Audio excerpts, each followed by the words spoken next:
Congratulations on your new purchase of the Viridian Weapon Technologies HS1 laser hand stop. Today we'll be showing you how to properly install this unit on your firearm.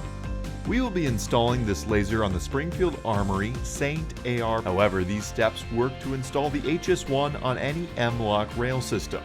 We will also demonstrate installing the HS1 to a Picatinny rail with an M-LOK adapter. Pick up your firearm. Keeping the firearm pointed in a safe direction, open the action and insert a chamber check. After unboxing your HS1, take the laser hand stop and line up the M-LOK nuts in the slot on your rail. Find the desired position for the hand stop. Do not install the hand stop beyond the end of the rail. With the Allen wrench provided, snug the M-LOK screws, then tighten all the way. To install the HS1 on a Picatinny rail, you will need the adapter kit, which you can purchase at ViridianWeaponTech.com. First, attach the rail adapter in the desired position.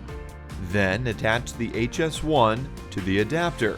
Again, do not attach the HS1 beyond the end of the adapter or the rail. Give the automatic activation button a push and get ready to take aim. When sighting in the HS1, use the Allen wrench provided. The adjustment screw on the bottom adjusts elevation, and the adjustment screw on the side adjusts windage. We hope this video has helped you install your Viridian HS1 laser hand stop. If you have any other questions, please give our customer service department a call at 800-990-9390. We can also be reached by email at support@ViridianWeaponTech.com.